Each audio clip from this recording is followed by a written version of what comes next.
라이브가 아니고 이제 공부를 하는 지금 시간으로 하고 있습니다. 이제 주일날 낮에는 그야말로 이제 설교를 하고, 주일 밤은 성경 공부죠. 하나님의 경륜과 구속사. 3일 밤은 강해 설교 시리즈로, 그리고 이제 금요체라는 영성 집회를 하고 있는데, 우리가 이제 창세기 1장 1절부터 쭉 구약이 끝났어요. 그리고 이제 지난 두 번에 걸쳐서 한 번에 이걸 끝내려고 했는데, 그 중간사라고 하는 그 시간을 어떤 일이 일어났었는가, 이제 여러분이 이제 좀 이해가 되셨습니까? 네. 말라기 선지자 이후 세례 요한까지 그 기간이 400년이었는데, 그 기간 동안에 어떤 일들이, 우리가 그게 성경에 나와 있지 않는 게 아니라 이미 예언되어 있었던 그런 부분인데, 어마어마한 세계사적인 그런 사건들이 많이 있었어요.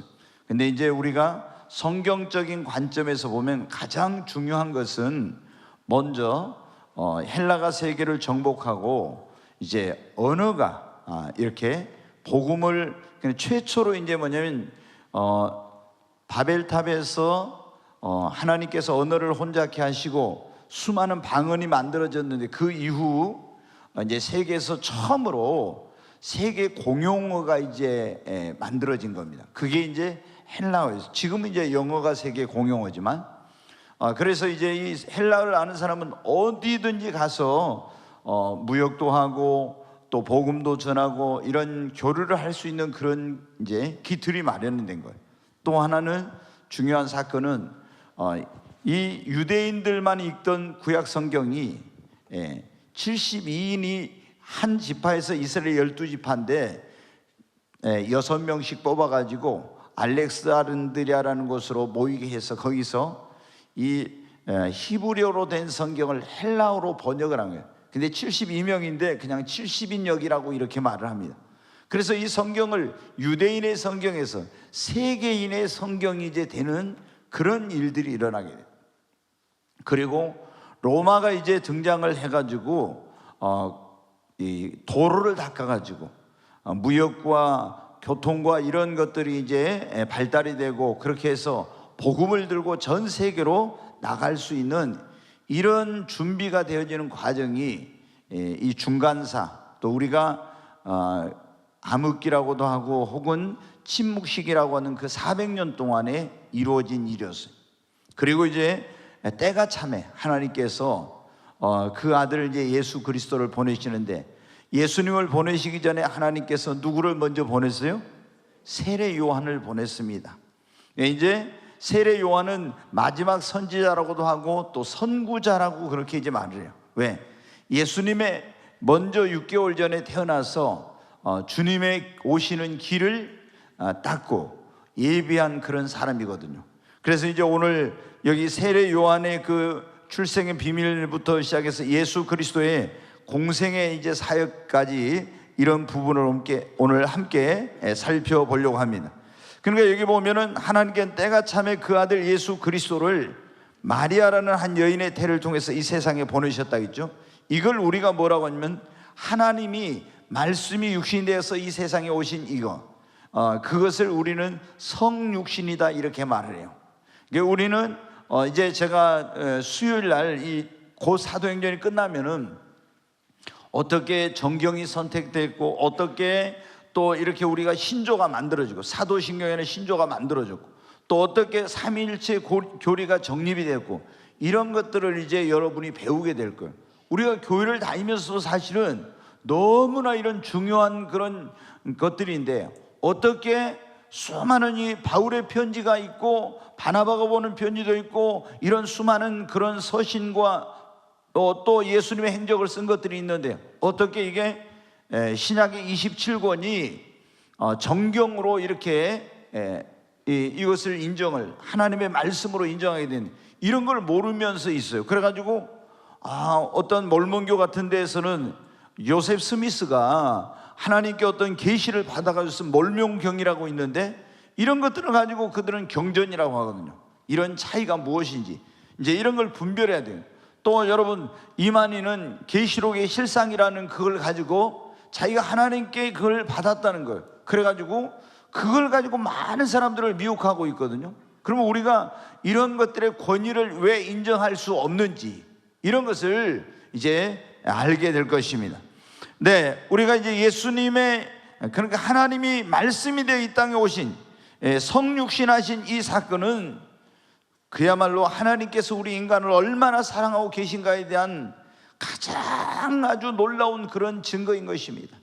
여러분, 예수님께서, 그분이 요한복음 1장 1절에 보면 태초에 말씀이 계신 날, 이 말씀이 하나님과 함께 계셨으니 이 말씀은 곧 하나님이시다 그랬어요. 말씀으로 계셨던 그 하나님이셨던 그분, 만물을 창조하신 창조주 하나님이신 그분이 마리아라는 그런 여인에 대해 성령으로 잉태되어서 이 땅에 우리를 구원하기 위해서 오셨습니다. 왜 이렇게 해서, 가장 중요한 것은 우리 인간을 죄로부터, 멸망으로부터 구원하려면 피 흘림이 없으면 우리를 구원할 수가 없는 거예요. 그래서 예수님이, 하나님은 영이시니까 피를 흘릴 수도 없고 죽을 수도 없는 거예요. 그럼 우리의 죄를 누군가 대신해서 그거를, 죄값을 지불한, 이걸 대속이라고 하는데, 이 세상에는 아무도 그게 없어요. 왜? 아담의 후손으로 태어난 모든 사람은 날 때부터 모두가 다 죄인으로 태어나는 거예요.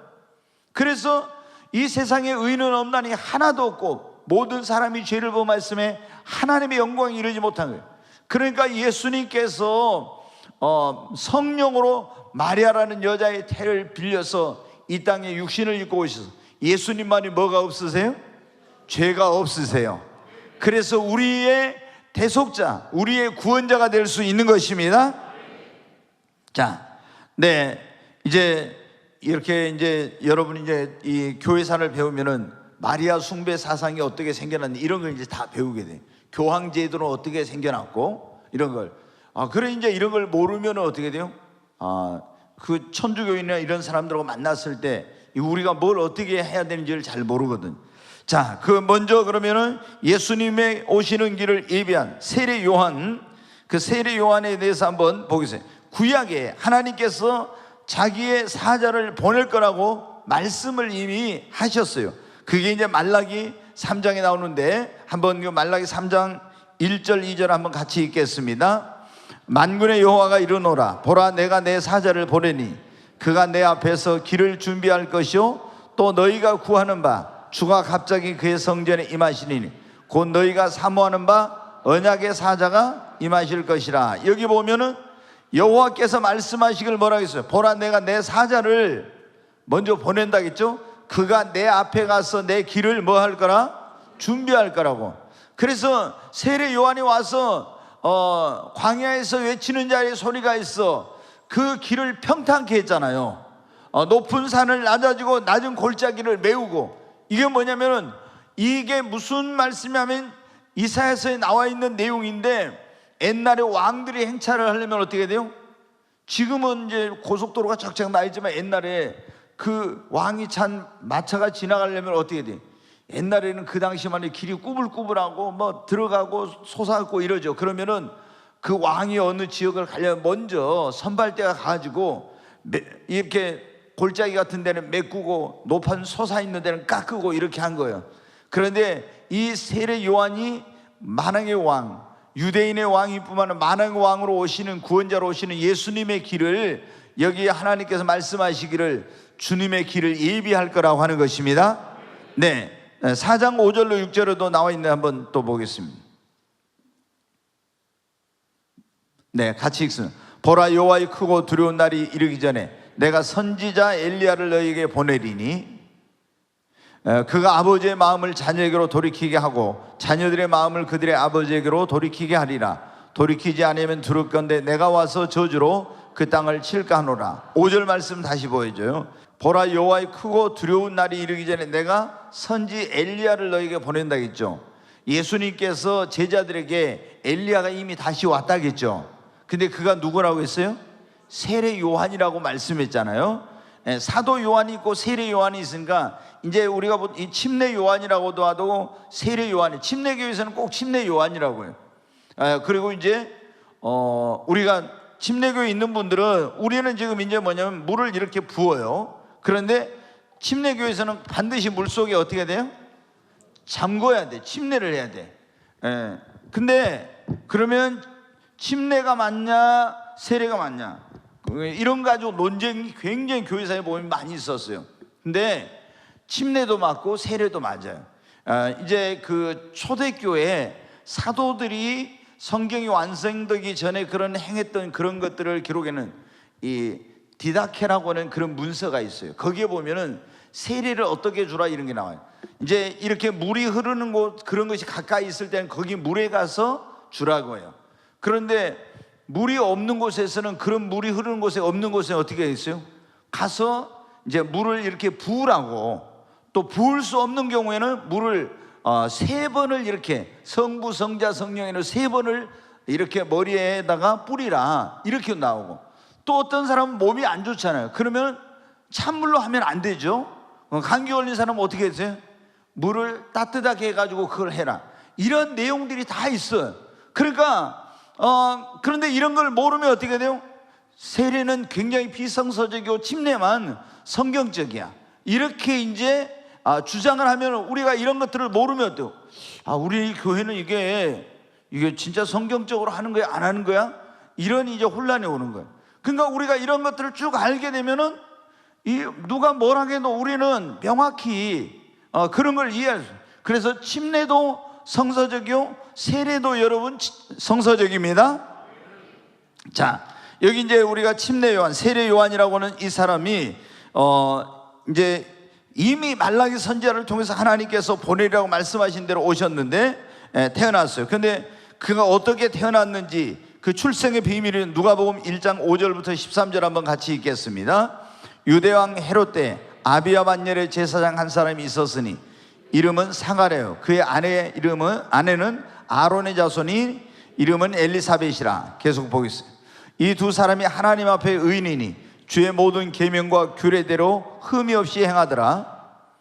엘리사벳이 잉태를 못함으로 그들에게 자식이 없고 두 사람의 나이가 많더라. 마침 사가랴가 그 반열의 차례대로 하나님 앞에서 제사장의 직무를 행할세 제사장의 전례를 따라 제비를 뽑아 주의 성전에 들어가 분향하고 모든 백성은 그 분향하는 시간 밖에서 기도하더니 주의 사자가 그에게 나타나 향단 우편에 선지라. 사가랴가 보고 놀라며 무서워하니 선사가 그에게 이르되 사가랴여 두려워하지 말라. 너의 간구함이 들린지라. 네 아내 엘리사벳이 네게 아들을 낳아주리니 그 이름을 요한이라 하라. 13절. 여기 보면 이제 세례 요한이 어떻게 태어나게 됐는지 나와 있죠. 사가랴와 엘리사벳 두 사람이 제사장 집안 레위 지파예요. 그런데 결혼을 했는데 아이가 없었어요. 근데 이미 이제 어떻게 늙었어. 나이가 많아가지고 도저히 이제 아이를 낳을 수 없는 그런 나이가 됐어요. 그런데도 이 두 사람은 어떻게 했어요? 하나님 앞에 간구했다고 나오잖아요. 왜 이렇게 했습니까? 그들은 알았을 거예요. 아브라함과 사라가 아브라함의 나이 90세, 사라의 나이 100세, 아브라함의 나이 100세, 사라의 나이 90세에 아이를 주셨다는 것. 그 아브라함의 하나님이 우리의 하나님이다. 또 수넴 여인도 아이를 낳을 수 없었는데 하나님이 아이를 주셨고, 한나도 아이를 낳을 수 없었는데 기도하니까 아이를 주셨고, 이삭과 리브가가 결혼했는데 20년 동안 아이가 없었는데 기도하니까 하나님이 아이를 주셨고, 이런 이제 이미 그 성경의 구약에 이런 사건들이 많이 있었잖아요. 그래서 이 부부가 나이가 이미 아이를 낳을 수 없는 나이가 됐는데도 포기하지 않고 기도하고 있었어요. 그런데 우리는 지금은 이렇게 모두가 다 하나님 앞에 나와서 만인 제사장이 되어서 다 예배할 수 있어요. 그런데 구약 시대는 그게 아니었습니다. 레위 지파의 제사장들만이 예배를 하고, 구약 시대는 백성들은 그 밖에가 있어야 돼요. 그런데 이 제사장, 그 레위 지파의 제사장들이 수가 굉장히 많아진 거예요. 그러니까 이건 너무 수가 많아지니까 다 가서 제사를 예배를 드릴 수 없으니까 그 사가랴 이때 한 24,000명인가 되었다고 그러거든요. 그럼 언제 이게 차례가 오겠어요? 차례가 오기 너무 힘들지. 그래서 이 반열로 나눴어. 이렇게 쭉 나눠가지고 제비를 뽑아가지고 뽑힌 사람이 들어가서 그 성전에 들어가서 예배를 드리고 나머지는 밖에서 기도하고 이렇게 하는 거예요. 그런데 사가랴가 딱 뽑힌 거예요. 그래가지고 들어가서 하나님 앞에 분향을 하고 예배를 드렸습니다. 제사를 드렸어요. 근데 갑자기 천사가 나타났어요. 사가랴, 두려워하지 말라고 그랬죠. 네 아내 엘리사벳에게 내 아이를 줄 거라고, 아들을 줄 건데 이름을 요한이라고 하라. 너의 간구함이 하나님께 들린지라 그랬죠. 그렇게 해가지고 세례 요한이 태어나기 전에 천사가 와서 아들을 낳을 거라고, 그리고 그는 주의 오시는 길을 예비하는 자가 될 것이라고 다 계시를 해 주셨어요. 네, 이렇게 해가지고 아이가 태어났어요. 우리가 여러분 지금도 하나님은 불가능한 것을 가능케 하시는 분입니다. 그렇잖아요?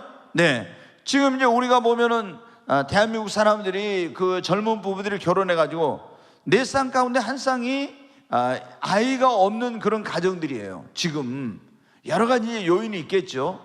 그런데 하나님 앞에 기도하면 태문을 열어주실 줄로 믿습니다. 자, 그렇게 해가지고 이제 이름도 말해줘요. 요한이라고 하라고. 그래가지고 이제 정말로 요한이, 예수님 6개월 전에, 태어나 6개월 전에 요한이 태어났어요. 근데 이제 이 요한은 태어나가지고 어디에서 성장을 했는지 거기 성장기가 나오는 누가복음 3장 2절 보겠습니다. 같이 읽으면, 안나스와 가야바가 대제사장으로 있을 때 하나님의 말씀이 빈들에서 사가랴 아들 요한에게 임한지라. 이 빈들이란 게 이게 뭐냐면 광야예요. 네, 지난번에 제가 말씀을 드린 유대교에는 3개의 종파가 있었다고 했죠. 유대교.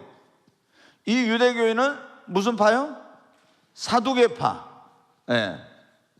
그 다음에 바리새파. 네. 그 다음에 에세네파. 이렇게 이제 3개의 파가 있다. 근데 이 사람들은 오늘날 말하면 정치와 세상과 타협한 굉장히 자유주의적인 진보적인 이런 사람들, 모든 기적과 예언과 부활과 영혼의 그런 불멸을 부정하는 이런 사람들이에요. 그러니까 오늘날도 이런 신학자들이 굉장히 많아요. 그 다음에 이 바리새파는 보수주의, 부활도 믿고 천사도 믿고 영혼의 그런 어떤 불멸을 믿는 이런. 에세네파는 더 보수적이에요. 굉장히 이 사람들은 금욕적이에요. 그리고 경건을 추구하고 기도하고 하나님의 말씀을 깊이 연구하는 사람들. 그 당시 4,000명 정도 됐다고 하는데 이 사람들이 뭐냐면 광야로 와서 공동체를 이루면서 생활해. 근데 이 세례 요한은 에세네파에 속해가지고 광야 빈들에 가서 거기서 기도와 또 말씀 연구와 금욕과 이런 거 하면서 하나님 앞에 자신의 사역을 준비했던 이런 사람이에요. 그러니까 우리가 모든 하나님의 이제 여기 우리 하나님 종들이 있는데 하나님 종들은 이런 사역을 하려면은 이제 우리 지금 부름받은 사람들도 철저하게 준비를 해야 돼요. 준비하지 않아가지고 사역을 하면은 하나님께 제대로 맡겨진 사역을 감당지도 못하고 쓰임받지 못해. 그래서 철저하게 준비를 하는. 지금 한국 교회의 질적인 저하가 문제가 뭐냐? 그런 목회자들이 제대로 된 그런 어떤 신학교육, 경건의 훈련, 영성훈련, 이러한 어떤 목회 사역에 대한 훈련이 없이 무인가 신학교에서 속성으로 해가지고 나와서 이 사람들이 이렇게 하다 보니까 목회자의 질적인 하락이 한국 교회의 질적인 하락을 가져오고 굉장히 많은 그런 사회적인 이 기독교가 지탄을 받게 된 원인이 된 거예요. 그런데 여기 세례 요한은 어떻게 돼요? 광야로 가서 거기서 하나님의 그런 때를 기다리면서 열심히 준비를 한 거예요. 근데 이제 그때 하나님의 말씀이 그에게 임하였어요. 성령의 충만을 받고, 그래서 이제 그가 빈들로 나와서 하나님의 말씀이 임했다. 여러분 이거 잘 모르죠? 하나님의 말씀이 다 임하면은 나 여호와가 내게 말하는 이렇게 하나님께 말씀을 하셔요. 네, 그래. 그리고 이제 이렇게 하나님의 말씀이 임했습니다. 자, 그때 이제 이 세례 요한은 뭘 먹었습니까? 메뚜기와 석청 이거 먹었죠. 예, 이 돌 사이에 있는 꿀을 먹은 것 같아요. 그리고 뭐 요즘은 그러더라고요. 옛날에는 이거 안 좋은 음식이라는데 이건 고급 음식이라고 요즘 사람들은 그렇게 말하더라고요. 네, 그런데 그걸 먹고 옷은 무슨 옷? 가죽 옷을 입었다고 이렇게 나오잖아요. 네, 그리고 이제 거기서 그렇게 이제 광야에서 뭐냐면은 하나님의 종들은 하나님 앞에 외롭게 보내는 시간이 있어야 돼요. 그래야 영성이 깊어져. 막 분주한 가운데 이렇게 하기만 하면은 영적인 깊은 세계를 알 수가 없어요. 절대로. 그래서 모든 하나님의 종들은 광야 학교란 것을 다 통과해야 돼. 우리가 여러분 신앙생활에서도 광야, 이스라엘 백성들 애굽에 구원받아 적과 꾸는 가나안 땅에 들어가기 전에 어디를 거쳤어요? 광야를 거친 것처럼 하나님이 우리에게 복을 주시기 전에, 우리를 쓰시기 전에 다 우리도 광야의 기간을 통과해야 돼. 그래야만이 우리가 믿음이 성장하고 그릇이 만들어지고 하나님의 축복을 받고 쓰임을 받을 수 있는 사람이 되는 것입니다. 우리 그런 거 없이 어떻게 돼요? 막 하나님께 뭘 받기를 원하는데 그거는 합당치 않는 거예요. 자, 이제 성령의 충만을 받고 준비했던 이 세례 요한이 이제 사역을 시작합니다. 근데 그 사역이 어떤 사역이었냐? 자, 마태복음 3장 1절부터 한번 보겠습니다. 같이 읽습니다. 그때 세례 요한이 이르러 유대 광야에서 전파하여 말하되 회개하라 천국이 가까웠느니라. 첫 일성이 뭐였어요? 회개하라. 회개하라는 거예요. 천국이 가까웠느니라. 천국은 어디에 있어요? 예수님 안에 있습니다. 지금 주님이 임하시면 그곳이 어디예요? 천국이 되는 거예요. 그래서 회개하라 천국이에요. 우리가 지금도 마찬가지예요. 우리가 구원받고 천국 가려면은 제일 먼저 첫 번째 해야 될 일은 뭐예요? 회개하는 거예요. 그래서 제가 늘 여러분 말씀드리잖아요. 오늘날 이 한국 교회 가장 심각한 문제, 이 문제 가운데 하나가 뭐냐면 회개 없는 복음을 전하는 거예요. 회개가 없어. 다 보면 오순절날 성령 받아가지고 베드로도 너희가 각각 회개하여 예수 그리스도 이름으로 세례를 받고 죄사함을 받으라 그랬죠. 회개하여. 사도 바울도 에베소 교회 장로들에게 내가 하나님께 대한 회개와 우리 주 예수 그리스도께 대한 믿음을 전한 것이라. 반드시 회개하고 믿어야 구원받습니다. 회개는 안 하고 믿기만 하면 구원받는다. 이게 뭐냐면 구원파나 오늘 지금 이 시대에 굉장히 변질된 잘못된 복음이요. 다른 복음을 전하면 저주를 받는다고 갈라디아서 1장에 나오죠. 다른 복음이야. 이거는 예수님도 보면요, 회개하고 이제 이따 나오겠지만 회개하고 복음을 믿으라. 세례요한도 회개하고 회개하라 천국이 가깝다. 다 회개하라 회개하라 회개하라. 회개하고 믿어야 돼요. 아멘. 네. 그리고 이제 강력한 회개하라고 천국이 가깝다고 외친 겁니다.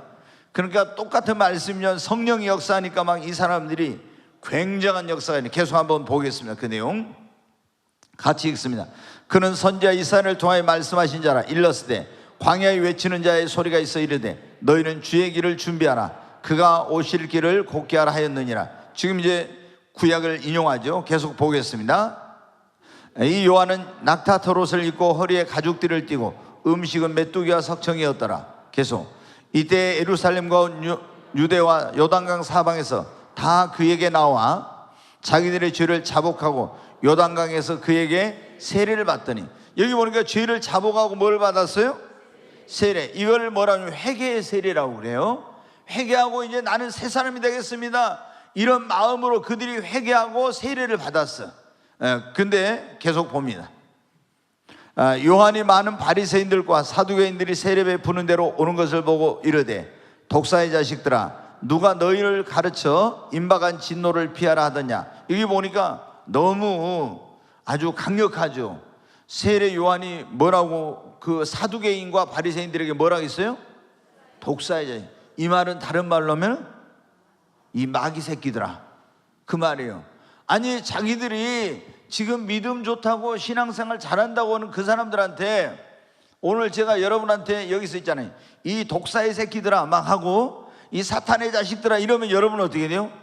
굉장히 충격받을 거예요. 근데 여러분 보세요. 세례 요한이 성령 충만하지 않고는 이제 여러분 있잖아요, 이런 설교할 수가 없는 거예요. 그럼 돌에 맞아 죽어야 돼. 얼마나 이 사두개인이나 바리새인들이 어떤 사람들인데, 그러면서 뭐라, 이 독사의 자식들 누가 너희를 가르쳐 임박한 진노를 피하라 하더냐, 막 이렇게 한 거예요. 자, 계속 봅니다.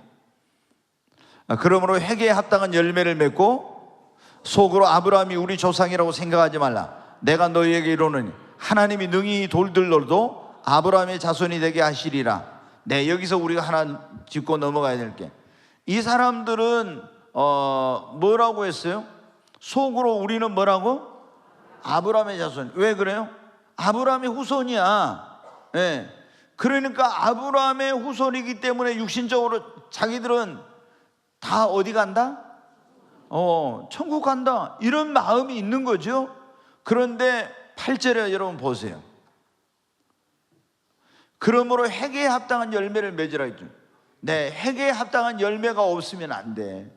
입으로만 믿고 마음으로 믿고 안 돼요. 반드시 삶의 회개에 합당한 열매가 맺혀야 됩니다. 자, 계속 보겠어요. 10절, 이미 도끼가 나무 뿌리에 놓였으니 좋은 열매를 맺지 않으면 나무마다 찍혀 불에 던져져. 네, 여기 보세요. 도끼가 나무 뿌리에 놓였다는 건 하나님의 심판이 가까웠다는 거예요. 그래서 좋은 열매, 회개에 합당한 열매를 맺지 않는 나무는, 그 사람은 찍혀서 어떻게 된다고? 불에 던져진다고. 네, 여러분 굉장히 두려운 말씀이죠. 그러니까 우리가 그냥 교회만 다니면 안 돼.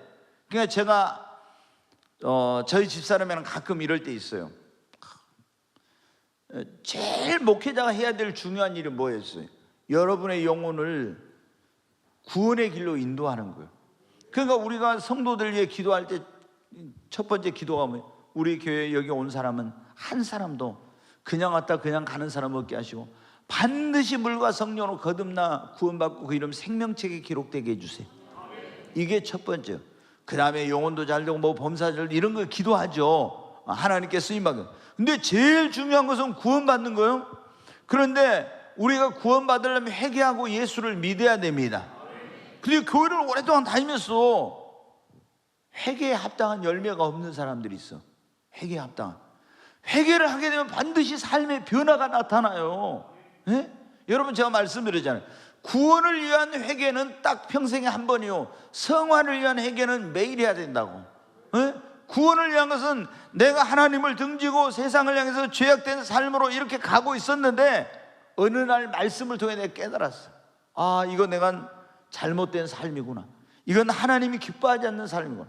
그래서 그것을 깨닫고 그 죄악된 길을 세상으로 하나님을 등진 삶에서 하나님께로 삶의 방향을 완전히 전환하는 거예요. 그러면 여러분 그 사람의 인생과 삶의 변화가 있겠어요? 없겠어요?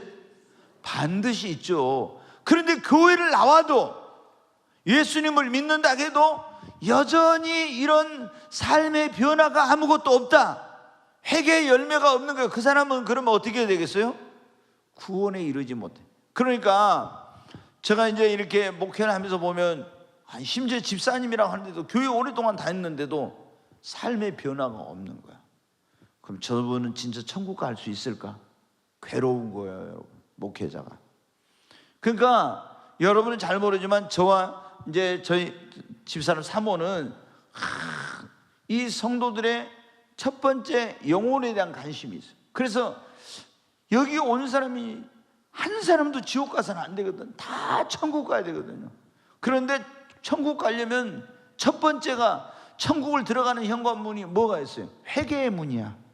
아멘. 그러면 회개하면 삶의 변화. 제가 말씀드려요. 성화를 위한 것은 우리가 예수 믿고 구원받아서 넘어질 수도 있고 헛된 생각을 할 수도 있고 죄를 지을 수도 있고 이런 거 있어요. 그러면 그때마다 어떻게 돼요? 회개. 이건 내가 더 성화된 거룩한 삶을 살기 위한 거예요. 그런데 우리가 구원을 위한 회개는 일평생 몇 번 있다? 한 번.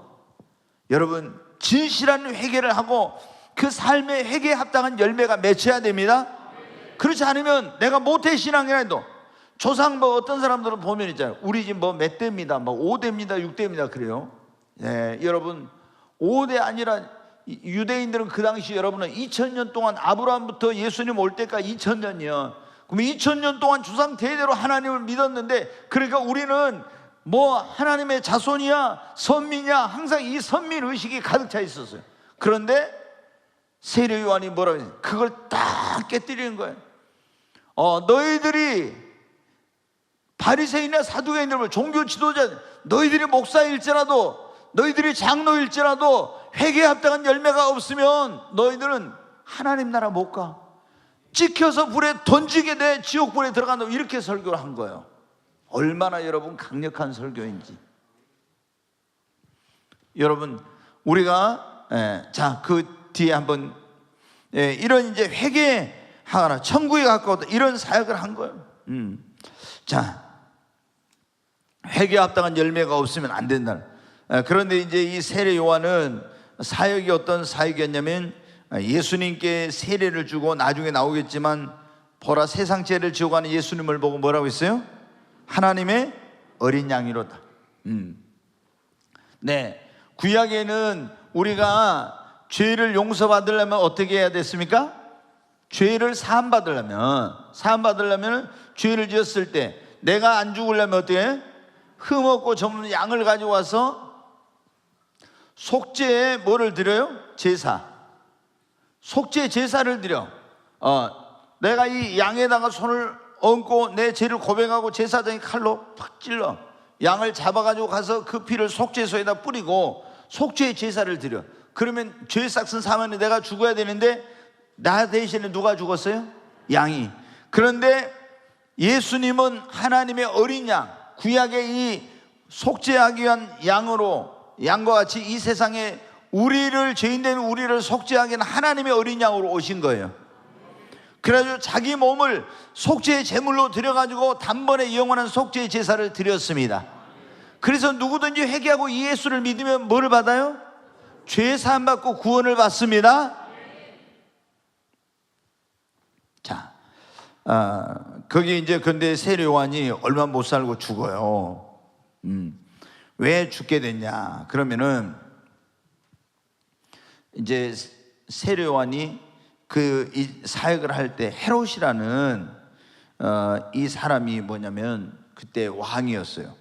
근데 이 헤롯 이 왕이 이제 헤롯 대왕의 아들 헤롯 아켈라오라고 하는 그 사람이 왕이었는데, 이 사람이 자기 동생 헤롯 빌립이 있어.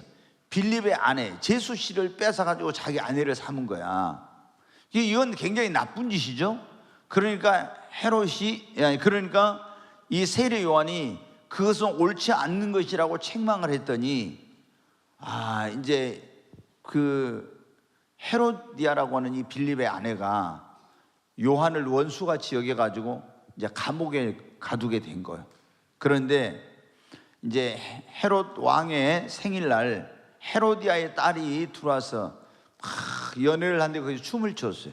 그러니까 헤롯 왕이 너무 이제 기뻐가지고, 네 소원이 뭐냐? 그럼 네가 원하면은 내가 나라의 절반으로 주겠다면 네 소원 다 들어주겠다 하니까, 이 계집아이가 지네 엄마한테 전라다 몰라 뽀르르 달려가가지고, 엄마 뭘 해주라고 할까? 그러니까 세례 요한의 목을 베어서 이 소반에다 담아서 주라게나. 참 진짜 하여튼 악한 여자죠. 그래서 가서 이제 세례 요한의 목을 쳐서 여기 소반에 담아주신 거거든. 거기 왕인데 수많은 그 대신들 있는 데서 자기가 그렇게 큰 소리 쳤는데 안 된다고 할 수 없으니 할 수 없이 군인을 보내가지고 감옥에 갇혀있는 세례 요한의 목을 쳐서 이제 이 소반에 담아다가 이제 주었죠. 여러분, 그렇게 해가지고 이제 세례 요한이 죽게 되었어요. 여러분 어때요? 이 세례 요한의 이제 사역은 뭐냐면 예수님을 이 세상에 소개하는 사역이었어요. 우리가 오래 사는 것도 중요하지만 어떻게 살다 어떻게 죽느냐가 중요한데, 세례 요한은 얼마 못 살았어요. 그런데 그 이제 주님을 위해서 순교하게 된 것이죠. 자, 그리고 이제 거기 헤롯 왕가의 계보라는 게 나오는데, 예수님 당시 유대 분봉 왕들 그랬는데 그 도표가 있나요 혹시? 네. 이게 제대로 보입니까?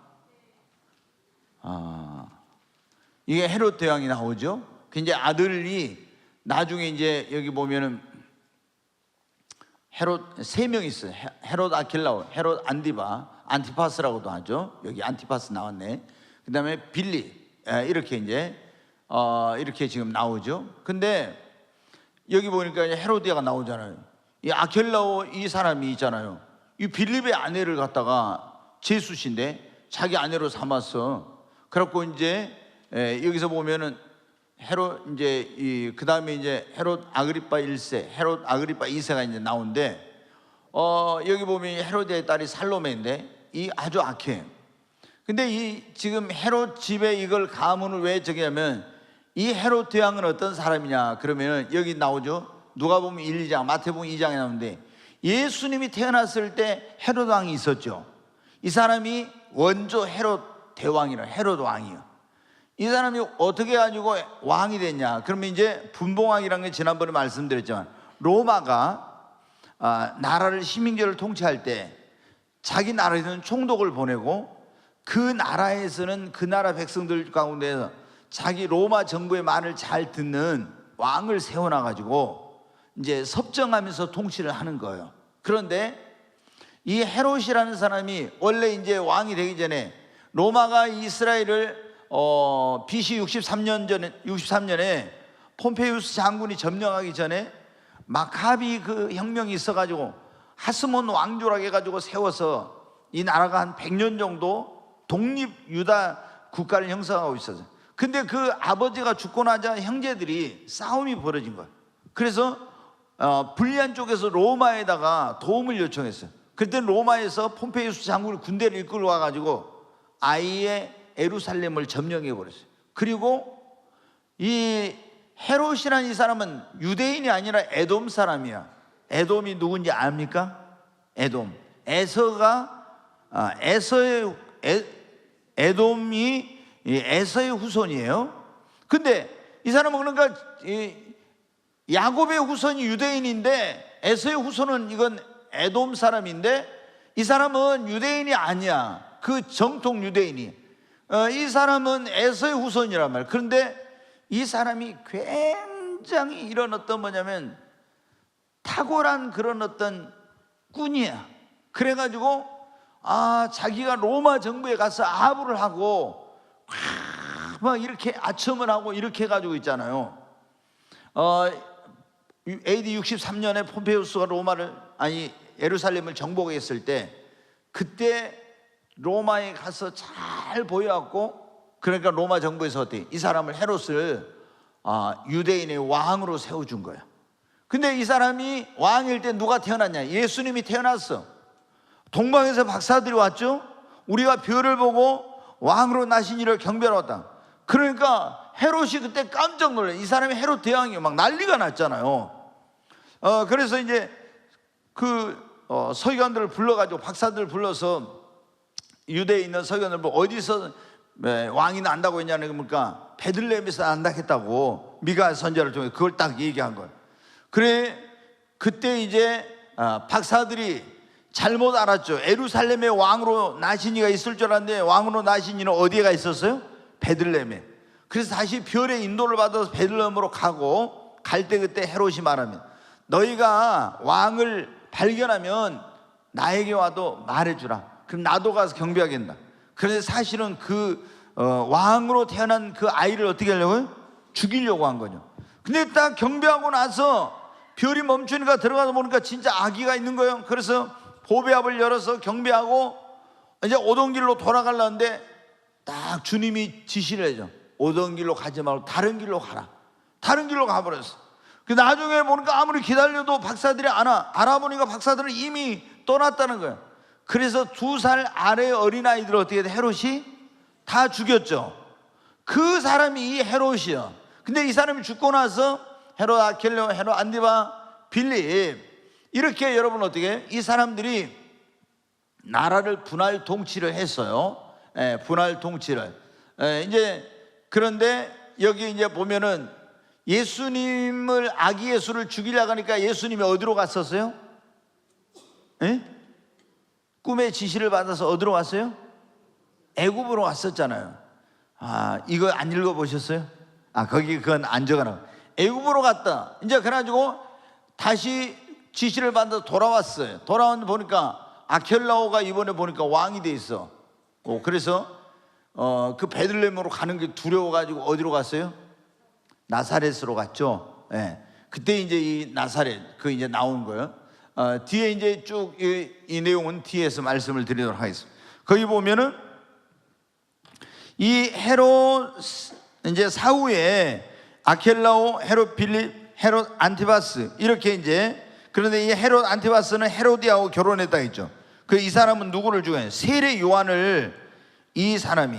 그러니까 처음에 헤롯 대왕은 예수님 당시 태어났을 때 모든 그런 그 베들레헴에 있는 2살 아이의 어린아이들은 죽이고, 그 다음에 그 아들인 헤롯이 안티바스는 세례 요한을, 아까 나왔죠, 세례 요한을 참수했고, 헤롯 아그리파 1세는 헤롯 대왕의 손자인데 야고보를 처형해요. 야고보. 예. 거기 여러분 보세요. 한번 다시 보겠습니다.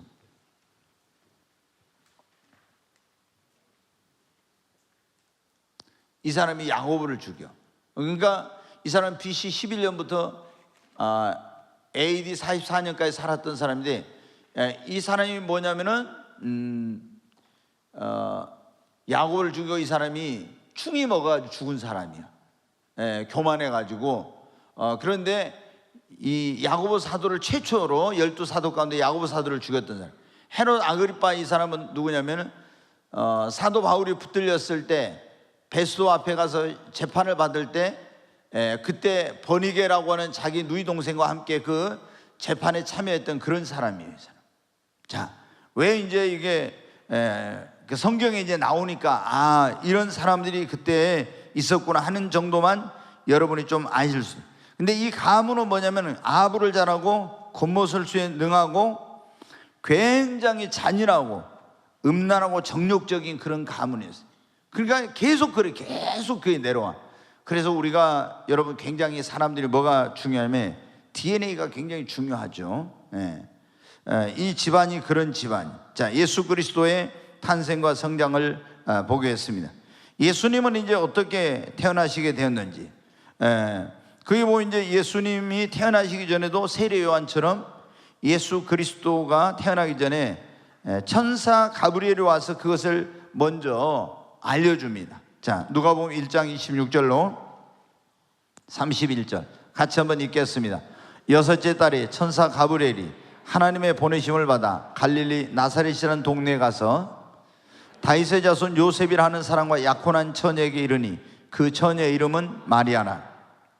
그에게 들어가 이르되 은혜를 받은 자여 평안할지어다, 주께서 너와 함께 하시도다 하니, 처녀가 그 말을 듣고 놀라 이런 인사가 어찌함인가 생각하며 천사가 이르되 마리아여 무서워하지 말라, 네가 하나님께 은혜를 입었느니라. 보라, 네가 잉태하여 아들을 낳으리니 그 이름을 예수라 하라. 여기까지 됐나요? 네, 여기 이제 더 이제 뒤에 나오는데, 여기 보면 어느 날 갑자기 하나님의 천사장 가운데 하나님 가브리엘이 갈릴리 나사렛에 왔어요. 근데 지금 거기에 어떤 처녀가 살고 있었어요?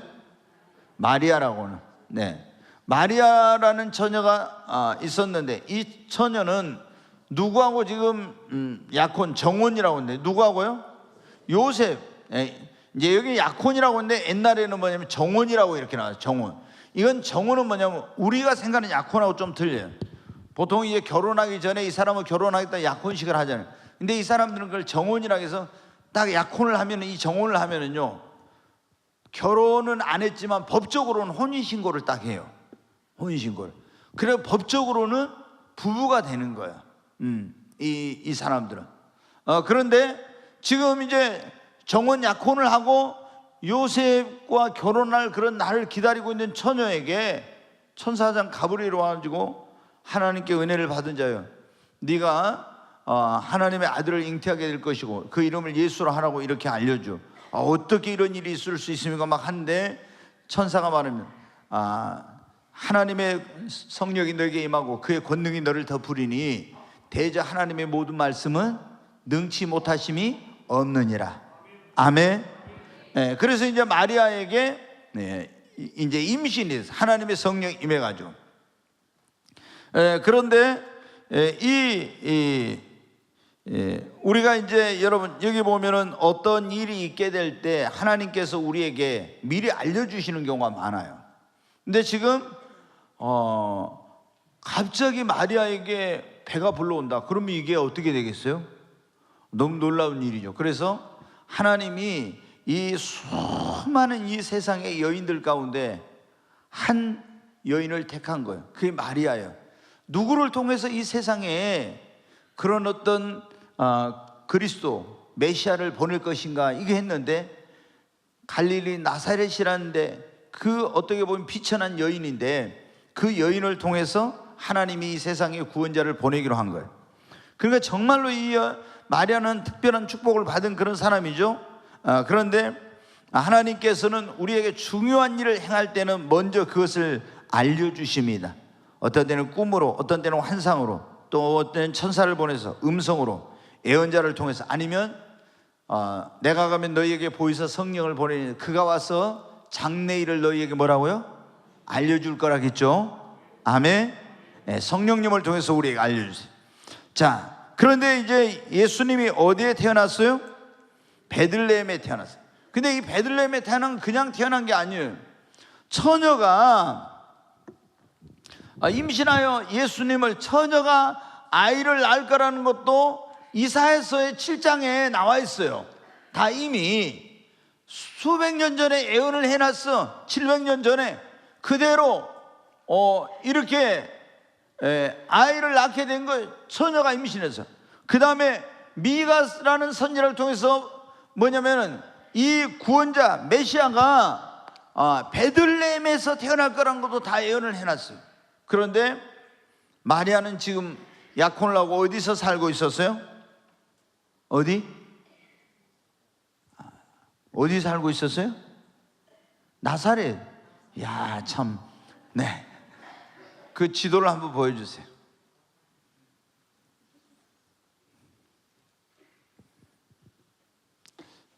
잘 보이나요?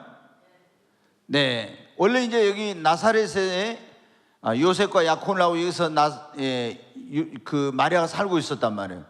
그런데 그때 이 유대는 로마의 지배를 받고 있었는데, 로마의 가이사 아우구스도 황제가 다 고향으로 돌아가서 뭘 하라 했어요? 호적을 하라게, 호적을. 그래서 요셉의 고향이 어디냐면 베들레헴이요. 베들레헴.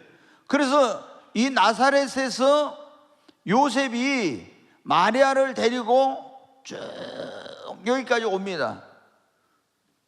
여기까지 와. 그래 이제 여기 왔는데, 지난번에 여러분 제가 그 영화를 짧은 거 하나 보여드렸죠. 여기서 갑자기 이제 해산할 기한이 찬 거예요. 그래서 여기서 여관을 알아보니까 전국에서 막 이제 다 고향을 방문해가지고 사람들이 많이 와서 여관에 있을 곳이 없어. 그래서 말이 있는 마국간에 가서 거기서 어떻게 돼요? 아이를 낳아가지고 거기서 구유, 말이 먹이를 먹는 걸 구유라고 하죠. 거기다가 강보로 아이를 싸서 뉘었어. 아기 예수님이 태어난 거예요. 그런데 이제 태어나면 유대인들은 어떻게 하냐, 여기 보면 성전 결례라고 있죠. 베들레헴에 태어났는데 결례식을 해야 돼. 그러니까 아이를 낳으면, 남자아이를 태어나면 그 산모와 아이를 깨끗하게 하는 그 정결례식, 또 여자를 낳았을 때는 배로 더 오랫동안 정결례식을 하는 이 결례를 해야 돼. 그래서 여기 베들레헴에 낳았는데 어디로 갔냐? 하나님의 성전이 있는 곳으로 갔어요. 그래서 성전에 가서 그 결례식을 하고 낳은 지 8일 만에 뭘 해요? 할례를 받아야 돼. 할례를 했어. 그리고 다시 베들레헴으로 돌아왔어요. 여기서 이제 임신해가 쭉 이렇게 와서 베들레헴에서 낳았는데 예루살렘으로 가서 결례를 행하고 다시 베들레헴으로 왔어. 근데 그때 베들레헴으로 돌아왔는데, 그때 처음에 이제 이걸 아이가 낳았을 때는 목자들이 알고 막 이제 예수님이 태어났다, 다윗의 동네에 구주가 나으셨다, 이거 경배하죠. 근데 결례하고 돌아오니까 동방에서 뭐가 왔어요? 박사들이 왔어요. 그래서 여기서 이제 박사들이 와서 아기 예수께 이제 경배를 하고, 보배압을 열어서 그 보물을 드렸어요. 그리고 박사들은 어떻게 왔는지 모르는 오던 길엔 다른 길로 인도를 받아서 고향으로 돌아왔어요. 이 동방 박사들이 제가 이 아빠 말고 그 2022년 성탄절 때 제가 어디서 왔다, 보통 이제 페르시아 이란 지방에서 왔을 거라고 이제 그렇게 하는 것을 낙타 타고 온 걸 제가 보여드린 적이 있는데, 굉장히 산 넘고 물을 건너서 사막을 가로질러 온 거예요. 그 이 사람은 가고, 근데 이제 헤롯 왕이 죽이려고 하는, 예루살렘에 있죠 지금, 죽이려고 하는데 이 마리아와 요셉은 그걸 모르고 있는데 딱 꿈에 주님이 지시를 해요. 헤롯이 아기 예수를 죽이려고 하니까 빨리 애굽으로 피하라, 그런 지시를 해요. 그래서 아기 예수를 데리고 쫙 이렇게 해가지고 애굽으로 피신을 해요. 애굽으로. 그래서 여기서 어떻게 돼요? 이제 오랜 시간 동안 보면, 그러니까 이 동방 박사들이 올 때 황금과 유황과 몰약을 가지고, 이게 보물인데 이게 없었으면 가난한 목수가 여기 가서 타국에 가서 생활을 하면 생활비가 어디 있겠어요? 다 이제 그런 것이 하나님께서 다 해놓은 거예요. 근데 성경에 보면 내 아들을 애굽에서 불렀다는 그 말씀을 그대로 또 이루게 된 거예요. 그리고 이제 다시 꿈에 주님의 지시함을 받아서 돌아가라 하니까 돌아왔어요. 이제 여기 돌아왔는데 보니까 헤롯, 여기 베들레헴으로 가려고 했는데 보니까 예루살렘에 조금 전에 말씀해, 헤롯 대왕의 아들 헤롯 아켈라오가 여기에 왕이 되어 있다는 거예요. 안 되겠다. 그래서 무서우니까 요셉이 마리아와 아기 예수를 데리고 나사렛으로 이렇게 간 거예요. 그래가지고 여기에 정착을 해요. 근데 성경에 보면은 예수님이 나사렛 사람이라 일컬어질 거다, 이게 다 이미 예언이 돼 있어서, 그 자기들도 모르는 가운데 이 예언이 다 성취가 된 거예요. 이제 귀한 후에 여기서 성장을 하는데, 이제 나중에 보면 예루살렘에 어떻게 돼요? 여기 성전에 이제 부모님을 따라서 예루살렘 성전에 하나님께 예배를 드리러 가요. 그리고 여기서 선생들과 담론하는데, 이때 12살 먹은 예수님을 뭐 했어요? 잊어버렸어요. 그래가지고 막 예수를 찾으러 다니고 그랬죠. 우리 예수 어디서 봤냐고 막 이러면서. 여러분도 착각하면 안 돼. 부모들이 어떻게 돼? 3일길을 갔어요. 아니, 내가 볼 때 이 사람들도 좀 문제예요. 3일길을 가다가 딱 봐보니까 아니 예수가 없어. 그러니까 이제 어때요? 막 정신이 나갔죠. 그래가지고 막 오던 길을 다시 돌아가면서 우리 예수 봤냐고, 예수 봤냐고 막 이러면서 이제 찾고 다니는 거야. 근데 여러분이 예수님 곁을 진작 떠났는데 예수님 나하고 함께 계신가 보다 또 착각하면 안 돼. 근데 성전에 가니까 어떻게 돼요? 잃어버린 예수를 어디서 찾았어요? 성전에서 찾았어요. 여러분 예수를 잃어버렸을 때는 성전으로 오세요. 아멘. 다른 데로 가서 찾아봐야 못 찾아. 근데 여러분 성전에 오면 예수를 만날 수 있습니다. 다 해버린 것 같은데 예수. 거기 이제 한번 보겠어요. 거기 쭉 보세요. 자, 예수 약속된 메시아 구세주 3번 한번 이제 잠깐 여기를 이제 좀 보겠습니다. 다 지금 이제 거의 했는데, 거기 보니까 이제 성경대로 예수님께서 베들레헴에 태어나시고, 예수는 약속된 뭐라고요? 메시아. 메시아란 말이 다른 말로 하면 구세주, 구원자라는 뜻입니다. 근데 이게 창세기 3장 15절에 보면 이렇게 나와요. 한번 보겠어요. 같이 읽으면, 내가 너로 여자와 원수가 되게 하고 네 후손도 여자의 후손과 원수가 되게 하니 여자의 후손은 네 머리를 상하게 할 것이요 너는 그의 발꿈치를 상하게 할 것이라 하시고, 여기 보면 하나님께서 누구에게? 뱀에게 말하죠. 뱀에게 내가 너로 여자와 원수가 되게 하고 내 후손도 여자의 후손과 원수가 돼. 이 세상에 여자의 후손으로 태어나신 분은 딱 한 분밖에 없어요. 누구? 예수. 이렇게 여자의 후손으로 구원자를 보낼 거라고 하나님께서 아담과 하가 범죄했을 때 그때 약속을 해 주셨어요. 그것이 이제 비로소 어떻게 돼요? 그 4,000년 만에, 아담이 지어진 이후 4,000년 만에 예수님이 이 땅에 오심으로 말미암아 그 하나님께서 하신 말씀이 이루어지게 된 것입니다. 아멘. 그러니까 예를 들어 있잖아요. 막 이런 요즘 이단들이 많죠. 신천지 누구예요? 이만희. 또 뭐 안상홍 뭐 이런 사람들 있죠. 또 최근에 누구 있었어요? 예? JMS 이런 정명석 막 이런 데 있었잖아요. 그 자기들이 뭐라고 해? 자기들이 구원자대 이것들이. 그러면 한번 봐봐요. 이만희나 안상홍의 JMS가 여자의 후손이에요? 남자의 후손이에요? 말도 안 되는. 그러니까 우리가 성경을 알면은 이런 사기꾼들, 이런 거짓 선지자, 거짓 그리스도에게 절대 안 넘어가는 거예요. 근데 교회에서 중직자들도 장로님도 이런 걸 모르는 거예요. 성경을 모르니까 가서 성경 공부하다 보니까 이만희가 구원자라고 있잖아요. 이야, 거기 가지고 가족들 데리고 심지어는 어떤 경우는 목사들까지도 여기 빠져가지고 이런 경우가 많아. 왜? 말씀을 모르니까. 그러니까 성경 보면 그렇잖아. 하나님이 내 백성이 뭐가 없으므로 망하는도다? 지식이 없으므로 망한다. 지식이. 그러니까 하나님은 우리가 그런 참된 하나님을 제대로 알기를 원하는 것입니다. 자, 이제 거기에 보면은 또 창세기 22장 18절 한번 볼까요? 네. 같이 한번 읽습니다. 또 내 씨로 말미암아 천하 만민의 복을 받으니 이는 네가 나의 말을 준행하였음이니라 하셨다 하니라. 아브라함에게 너 네 아들 이삭을 모리아산에 가서 바치라겠죠? 네, 바치라겠어. 근데 하나님이 바치라겠는데 이 아브라함이 이제 진짜 부인하고 의논도 안 하고 가서 바쳤 이렇게 했는데 하나님이 네 아이에게 손을 대지 말라 했어요. 그러면서 하나님께서 네가 이제야 진짜로 나를 경외하는 줄 알았노라 하고 하나님이 거기서 여호와 이레 복을 주시고 또 나타나서 말 내 씨로 천하 말미암아 천하 만민이 뭐를 받으리라? 예. 여기 보면 내 씨로, 여기가 이삭을 통해서가 아니라 이 내 씨로 말미암아 천하 만민이 복을 받는 이 씨는 누구를 말하겠어요? 예수님. 그래서 예수님을 뭐라고 나요? 마태복음 1장에 보면 아브라함과 다윗의 자손 예수 그리스도의 세계라, 족보라 그래 나오죠. 예수님은 누구의 후손으로 온 거예요? 아브라함과 다윗의 자손으로 오신 것입니다. 근데 여기 보면 네 씨로 말미암아 천하만님, 여기서 네 씨는 이삭을 통해서 주신다는 것이 아니라 바로 아브라함의 후손 오신 예수 그리스도를 통해서 천하 만민의 복을 받는다는 것입니다.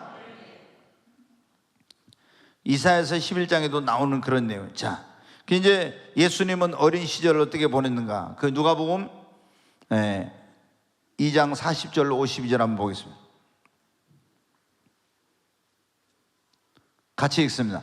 아기가 자라며 강하여지고 지혜가 충만하며 하나님의 은혜가 그의 위에 있더라. 여기 보니까 아기 예수님은 완전하신 신성과 완전하신 인성을 가지신 분, 그분은 완전한 하나님이시며 완전한 인간이세요. 그래서 예수님은 신성과 인성을 가지신 그런 분이니까 우리처럼 똑같이 인성을 가졌으니까 뭘 해요? 배가 고파, 피곤해. 그런데 그분은 인간으로서 할 수 없는 그런 일을 하죠. 죽은 자를 살려, 하나님만 할 수 있죠. 바람과 파도를 잔잔케 하죠. 아멘. 이분이 바로, 그분이 완전한 하나님이시면서 완전한 인간이라는 거예요. 그런데 예수님의 어린 시절은 인간을, 인성을 입고 오셨기 때문에 인간 오셔서 점점 아기가 어떻게 자라며 강해지고 지혜가 충만하며 하나님의 은혜가 그 위에 있더라. 네, 뒤에 또 계속 좀 더 읽어볼까? 그게 한 절만 나왔나요? 그 부모가 해마다 6월절이 되면 예루살렘으로 가더니, 유대인들은 1년에 3번씩 예루살렘에 간다 했죠. 예, 6월절, 맥추절, 초막절 이렇게 3번에 가는데 예수님이 이제 따라갔어. 자, 42절까지 보겠습니다. 예수께서 12살 되었을 때 그들이 이 절기의 관례를 따라 올라갔다가, 예수님이 12살 먹었는데 따라갔어. 그 이제 여기서 잊어버렸죠. 그래서 예수를 찾는, 그런데 예수님이 성전에 올라가서 선생님들과 담론도 하고 같이 부모님과 가서 뭘 했어요? 예배도 드리고, 그리고 이제 예수님이 공생의 사역을 하시기 전에 뭘 했겠어요? 아버지가 목수였으니까 뭘 해요? 목수의 일을 돕는 일, 부모님을 섬기고 순종하면서 이 일을 예수님께서 30세가 될 때까지 하셨어요. 자, 공생의 사역을 시작하기 전에 예수님은 인간의 삶을 다 경험하셨어요. 그래서 그분은 히브리서 보면 그러게 나와요. 우리의 모든 것을 다 하신다고. 왜? 그분은 가난한 집에 태어나서 가난이 어떤 건지, 고난을 많이 받아서 고난이 어떤 건지 이런 걸 다 경험하셨어요. 우리가 그걸 경험하지 않는 사람은 잘 모르죠. 근데 예수님은 왕자로 태어난 것이 아니에요. 예, 그 부잣집에 가난한 집에 태어나서 그런 우리 인간의 고초를 다 겪으셨어요. 그래서 그분은 우리를 체휼하지 않으신 분이 아니다, 이런 말씀이 나와요. 자, 시간이 이제 다 돼가지고 거기 한번 도표만 좀 예수님의 단 2번을 한번 보여주세요. 보이시나요? 그래요. 여기 보면 이제 예수님이 어디서 태어났어? 마리아에게 수태고지 어디서요? 나사렛. 그때 이제 BC 4세기, 5세기라고 하는데, 아니 그 4년, BC 4년, 4세기가 아니라 이제 그때 BC 5년에 이제 수태고지가 되고 태어나기는 BC 4년에 이제 태어난 거예요. 어디에 태어났습니까? 베들레헴에서 예수님 탄생했어요. 근데 목자들이 와서 처음에 경배를 했습니다. 그리고 베들레헴에서 예루살렘에 가가지고 성전에서 뭐 했어요? 결례를 하고 시므온과 안나를 만났죠. 이 선지자들을 만났어요. 그리고 다시 베들레헴으로 돌아왔는데 그때 누가 방문했어요? 동방의 박사들이 방문하고 와서 경배를 해요. 마태복음 2장 1절로 12절에 나와요. 그리고 이제 동방 박사들이 돌아간 다음에 헤롯이 죽이려고 하는데 주님의 지시를 받아서 어디로 갔어요? 애굽으로 피신을 해요. 그때 헤롯이 많은 아이들을 죽였어요. 그리고 이제 다시 주님의 지시함을 받아서 돌아왔는데 여기 베들레헴으로 가기를 두려워서 어디로 갔어요? 나사렛으로 갔습니다. 그래서 나사렛 사람의 일컬이야 그 말씀이 이루어져요.